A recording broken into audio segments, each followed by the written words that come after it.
My fiancé found an old sex video of me with 3 men, and when I told him my number of past sexual partners is 80, he became furious and is now canceling the wedding while I am pregnant. My fiancé, a 29-year-old man, and I, a 25-year-old woman, have been together for 2 years and have a wedding planned for February. He recently received an inappropriate video from a year before I even knew him. I do not want to go into details because it is embarrassing, but I was with 3 men in the video.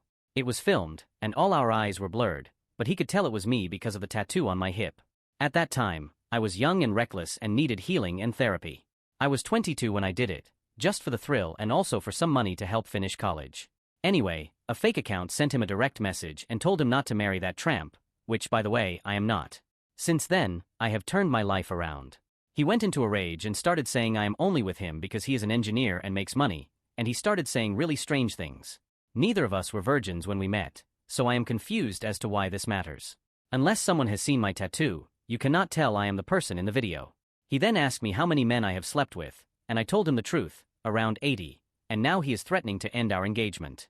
I am so confused because this was never a discussion before, and now I am already pregnant with his child. I have never cheated on him, even when we took a month-long break. Men tried to sleep with me, but I did not entertain it. I just feel like my life is crashing down. Any advice is welcome. Some relevant comments. He is going to need some time to process this. A lot of men do not think about a partner's past unless there are children from previous relationships involved, and even then, many do not want details. He just got hit with 2 bitter pills. First, the number of partners in your past, and second, the visual of you with others. Both of those will hit his pride and make him question everything he thought he knew about you. If he comes back, even without questions, you may need to ask what he wants to know or what he thinks he can handle. Help may be needed, but at the very least, he will hopefully still care for his child. I understand. Thank you for being polite but direct. You accepted money for sex. That is the definition of a prostitute. My advice is to give him space and let him decide if he wants to break up with you. Answer all of his questions honestly and completely if he does leave you. In future relationships, do not try to hide your past from your partner, and let us be honest, you did exactly that. Most people would want to know if their partner had group sex for money, but our decisions reveal who we really are. You should have told him about that long before he proposed. Yes, I think watching a video of my future wife being with 3 men would probably be the end of it. I would also rush to the clinic for some tests for sexually transmitted diseases, considering this woman has had a lot of partners. When someone asks you your number of sexual partners, you never actually tell them. You know what I say? I tell them I do not remember, and then they say, so it has been that many. And then I explain how I am not an idiot keeping track of the women I sleep with because it is not important, and I love them all. Tell this to the child's stepfather so he can learn something from what you have learned today, and hopefully, he will not see you receiving inappropriate treatment. My girlfriend and I have been dating for almost 3 years. Last night, she had some friends over after she finished work. I work from home, so I only left my office to be polite and say hello, and then continued working. It was easy to hear their conversations even though my office is down the hall. Then I heard my girlfriend mention that she would leave me for a taller man. Her friends commented on how I am much shorter than her former boyfriend. My girlfriend responded, if only he were as tall as my former boyfriend, he would be 10 times better. If I could find someone taller than him, I would. I guess I should mention that my girlfriend is barely 5 feet tall in shoes. I am 5 feet 9 inches tall. The issue is not the height, but the fact that she would leave me for something so trivial. I talked to her about it since, and she said she did not mean anything by it, just that she had always dated taller men. She has since apologized multiple times. Is this a warning sign of things to come, or am I just overthinking? Update: I did not feel the need to make a separate post for the update, so here it is. I left early in the morning to make sure I was not making irrational decisions. When I came back, she was immediately apologetic, but I did not want any more apologies. I talked to her about how little respect she had for me, how she felt the need to make jokes at my expense. She started crying and begging me not to break up, giving me the usual excuses people say when they do not want to break up. To spare you the details, I ended it. I lose nothing at this point. I should clarify something from my initial posts. I understand that people can joke around and it does not mean anything, but when I confronted her, she denied it and became very defensive. That is the part that got to me. The fact that she tried to cover it up before apologizing. I read all the comments and thank you. I read all the comments on my last post and, even after breaking up with my girlfriend, I was doubting if I made the right decision.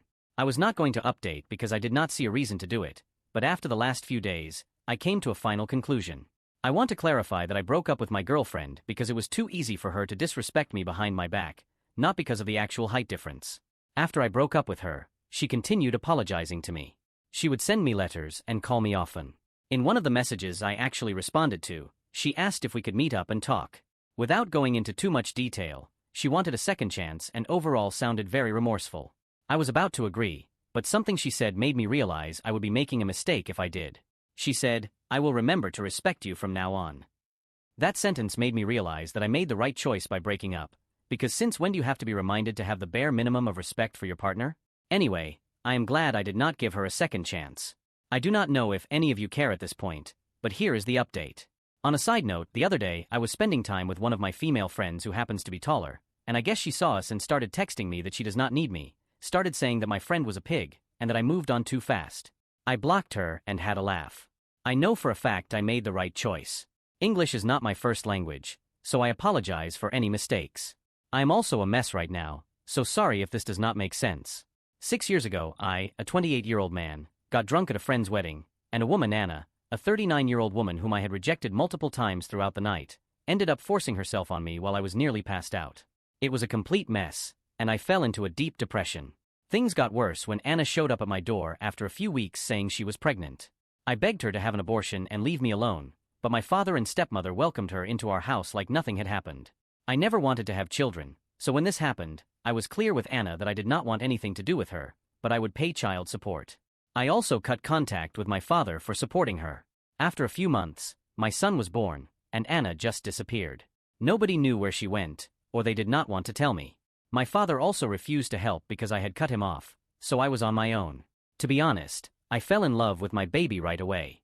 Seeing him fight to survive and then holding him in my arms was the happiest moment of my life, and while it was hard, I made it work, just the two of us. Then 3 years ago, I met my wife Claire, a 26-year-old woman. We dated for 1 year and have been married for 2. Even when we were just dating, she was always perfect and adored my son, Archie, who is now 5 years old.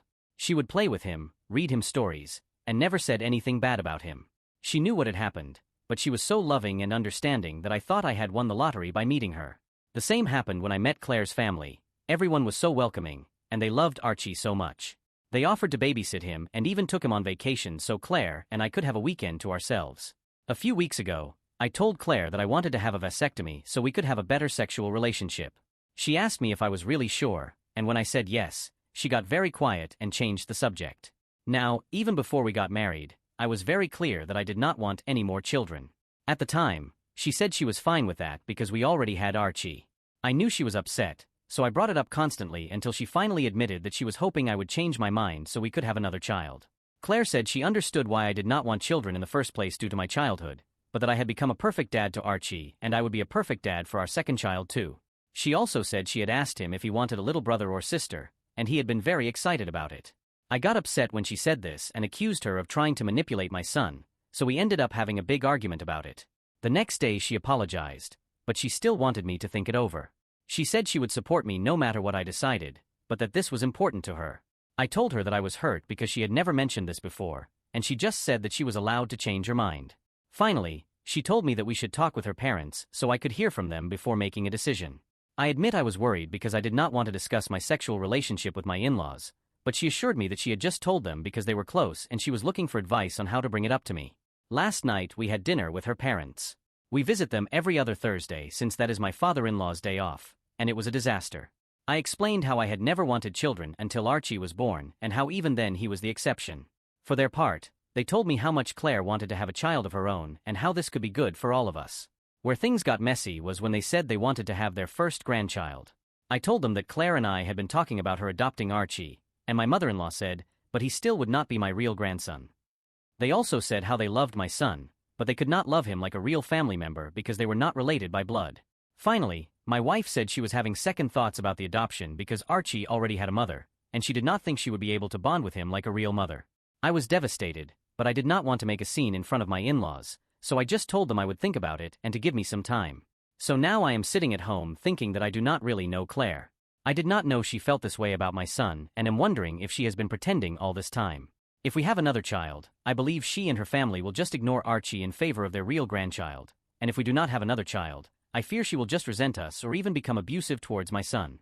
But at the same time, I do not want to throw away an otherwise perfect relationship, and I really love Claire. Would I be an idiot if I divorced my wife over this?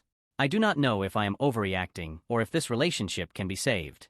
Any advice would also be welcome since I do not have anyone else I can talk to right now. Thank you to everyone for the comments. I have not been able to reply to everyone, but I would like to answer some questions. Did I talk to my wife about not having children before we got married? Yes, we had the discussion at least 3 times, and she always mentioned she was okay with it. Do I treat her like a nanny, or is there money involved? No, I earn more than she does, but she still has a good job. She does work from home, but Archie is still in daycare because I want him to socialize with other children, and I did not want her work to be affected by having to look after a toddler all the time. Will I get therapy? I have had a therapist for 4 years now. Archie is also in therapy. Why did I not get a vasectomy years ago? I have no excuses here. I am just a fool. Why did I get married after only 1 year of dating? We were both in love and rushed into things. I am also a fool for this, apparently. Did I get a DNA test? No, I did not get a paternity test right away when he was born because I did not care. I had already put my name on his birth certificate, and after Anna left, I just wanted to take care of him. I did eventually get a paternity test done. Spoiler alert, he is mine, but it was mostly for legal purposes since I wanted to take him out of the country for a job opportunity. What happened to Anna? Who knows? I never heard from her after she left. My father said he did not know anything, and my friends from the wedding said they did not know where she went either. Did I report Anna? I tried. Unfortunately, I grew up in a country with some outdated ideas, and I was not taken seriously by the police. Finally, I know that my in-laws were biased and that they would take Claire's side. I knew that when I agreed to have dinner with them, but I genuinely wanted to know if there was something Claire was not telling me. I was, and still am, confused and full of doubts about the whole children situation, so I wanted to understand where she was coming from and what she was feeling. I just never imagined they felt the way they did about my son. Update: I appreciate everyone who took the time to read my previous posts and commented with their advice. I was happy to see so many people sharing their own experiences as step-parents or stepchildren, and those who tried to put themselves in my wife's shoes. It gave me a new perspective, and that helped a lot. I also saw some people asking for an update, so here it is. Since Archie plays football every Saturday, I asked a friend of ours, whose son is also on the team, if she could look after Archie for a while. I wanted to have this conversation with Claire without my son present in case we started arguing again, so we just headed home to talk after the game ended. I know a lot of people said I should just divorce my wife, both to protect my son and to let her move on, but please do not be mad at me. When we sat down to talk, I was not ready to give up on my marriage just yet. At that moment, I was willing to compromise with Claire about a second child as long as we got couples therapy to address her and her family's feelings towards Archie. Even after the initial argument, when I said I wanted a vasectomy, I was mostly confused about what to do since I just wanted my family to be happy. Anyway, I started by asking her to explain why and when she had changed her mind. Claire started to apologize right away and told me that she had always dreamed of having a big family. She said that she tried to convince herself that she could accept not having children because she really loved me, and she also loved Archie. She admitted to lying when I had asked her about it because she did not want to break up and felt I was giving her an ultimatum of either choosing to have children or choosing me. I never intended it to be one. I just did not think it was fair for any of us to be in a relationship if our goals did not align. She also admitted that she had always been hoping I would change my mind once I saw what an excellent mother she was to Archie. What surprised me the most is that apparently, my mother-in-law tried to convince her not to get married because it was not fair of her to expect me to change. Claire also told me it was her mother's idea to babysit Archie and do all those things together so my wife could bond with him and get used to the idea that he may end up being our only child. When I asked her why her mother had made the comments about blood being important, Claire said she had asked her parents to say that to convince me why it was important for her to have her own children. I told her how hurt I had been by what they said and also when she told me she had changed her mind about the adoption. Claire said she was just scared that one day Archie would want to reconnect with his birth mother and that he would not love her anymore. Apparently, she had been reading a lot of stories from other step-parents who had been cast aside, especially when the birth parents showed up again or if there was a divorce involved. Her anxiety got worse around a year ago, according to Claire. She had always introduced herself as Archie's stepmother when she picked him up from daycare because she did not want to take Anna's place. I lost my patience and reminded her that Anna had abandoned us, so there was no place to take. At this point, we started arguing and going in circles. She accused me of not understanding how hard it is to be a step-parent, and I told her she was fighting against windmills. After we calmed down a bit, she told me she got even more scared of being replaced when Archie started asking about his mother. She also felt guilty because she was sure he only asked because she kept correcting everyone about the whole mother-stepmother thing. She also said I made it worse because I did not tell him the truth about Anna and tried to sugarcoat things by telling him that his mother felt guilty because he had been born very sick and she did not want to see him suffer.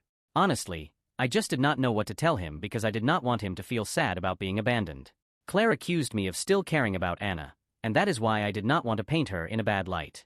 When I told her I just panicked and made up a lie in that moment, she said I should have just refused to answer and taken Archie to a therapist. We did get him one the same month. That is when Claire said I should have tried to find Anna so we could have split custody and Archie could be with his real mother. I admit I lost my temper and started yelling at her that Anna was just a horrible person and that if it were up to me, she would never see Archie. She manipulated me when she got pregnant. She abandoned my son right after he was born, and after all these years, she has never bothered to reach out. Claire yelled back, saying I could not understand what a woman goes through and that maybe she left because of postpartum depression and that I made it worse by just giving up and moving to another country where Anna could not find me. I said that was not the reason why we left, and she knew it. I also told her how everyone who knew me back home had my contact information and my address, so it is not like I was hiding. What finally broke me is that she said it was my fault that Anna left because I refused to step up and do the right thing by marrying Anna. She tried to apologize right away and said she did not mean it, but I just told her to leave and that I wanted a divorce.